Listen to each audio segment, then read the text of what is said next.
2023 18-ാം വയസ്സിൽ പോർച്ചുഗലിനായി അന്താരാഷ്ട്ര അരങ്ങേറ്റം കുറിച്ച റൊണാൾഡോ 200-ലധികം മത്സരങ്ങളിൽ കളിച്ചു. ചരിത്രത്തിൽ ഏറ്റവും കൂടുതൽ മത്സരങ്ങൾ കളിച്ച കളിക്കാരനായി. 130 അന്താരാഷ്ട്ര ഗോളുകളോടെ എക്കാലത്തെയും മികച്ച ഗോൾ വേട്ടക്കാരനിൽ ഒരാൾ കൂടിയായി.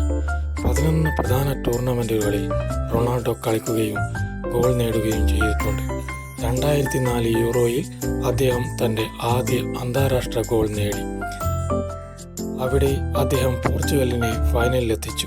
2008 ജൂലൈയിൽ ദേശീയ ടീമിൻ്റെ നായകസ്ഥാനം ഏറ്റെടുത്തു. 2015 പോർച്ചുഗീസ് ഫുട്ബോൾ ഫെഡറേഷൻ എക്കാലത്തെയും മികച്ച പോർച്ചുഗീസ് കളിക്കാരനായി റൊണാൾഡോയെ തിരഞ്ഞെടുത്തു. യൂറോ 2016 പോർച്ചുഗലിനെ അവരുടെ ആദ്യത്തെ പ്രധാന ടൂർണമെൻറ്റിലെ കിരീടത്തിലേക്ക് നയിച്ചു. ടൂർണമെൻറ്റിലെ ഏറ്റവും ഉയർന്ന രണ്ടാമത്തെ ഗോൾ സ്കോററായി സിൽവർ ബൂട്ട് ലഭിച്ചു. ഈ നേട്ടം അദ്ദേഹത്തിന് തൻ്റെ 4ാമത്തെ ബാലൻഡിയോർ ലഭിക്കുന്നത് കൂടി ആയി. 2019 ഉദ്ഘാടന യുവേഫ നാഷണൽ ലീഗിൽ അദ്ദേഹം അവരെ വിജയത്തിലേക്ക് നയിച്ചു. ഫൈനലിൽ ടോപ്പ് സ്കോറർ അവാർഡ് നേടി.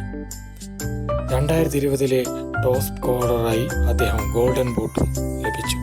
ലോകത്തിലെ ഏറ്റവും വിപണനയോഗ്യവും പ്രശസ്തവുമായ അത്ലറ്റുകളിൽ ഒരാളായ റൊണാൾഡോ 2016, 2017, 2023 വർഷങ്ങളിൽ ഫോർബ്സ് ലോകത്തിലെ ഏറ്റവും ഉയർന്ന പ്രതിഫലം വാങ്ങുന്ന അത്ലറ്റായി തിരഞ്ഞെടുക്കപ്പെട്ടു. കൂടാതെ 2016 മുതൽ 2019 വരെ ESPNൻ്റെ ലോകത്തിലെ ഏറ്റവും പ്രശസ്തമായ അത്ലറ്റും റൊണാൾഡോവും അവരുടെ പട്ടികയിൽ ഉൾപ്പെടുത്തി. 2014 ലോകത്തെ ഏറ്റവും സ്വാധീനമുള്ള 100 വ്യക്തികളിൽ ഒരാളായി തിരഞ്ഞെടുക്കപ്പെട്ടു. ഫുട്ബോൾ ചരിത്രത്തിൽ എക്കാലത്തെയും മികച്ച ഇതിഹാസ താരങ്ങളിൽ ഒരാളായിട്ടും റൊണാൾഡോയ്ക്ക് ഇതുവരെ ലോകകപ്പ് കിരീടം സ്വന്തമാക്കാനുള്ള ഭാഗ്യമുണ്ടായിട്ടില്ല. തൻ്റെ ഫുട്ബോൾ കരിയറിൽ 5 ലോകകപ്പുകളിലാണ് റൊണാൾഡോ പോർച്ചുഗലിന് വേണ്ടി ബൂട്ട് കെട്ടിയത്.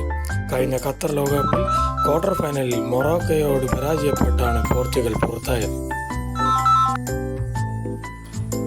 2 വർഷങ്ങൾക്കപ്പുറം നടക്കുന്ന മറ്റൊരു ലോകകപ്പിൽ റൊണാൾഡോ പങ്കെടുക്കുമോ എന്ന കാര്യം ഇപ്പോഴും സംശയത്തിൻ്റെ നിഴലാണ്.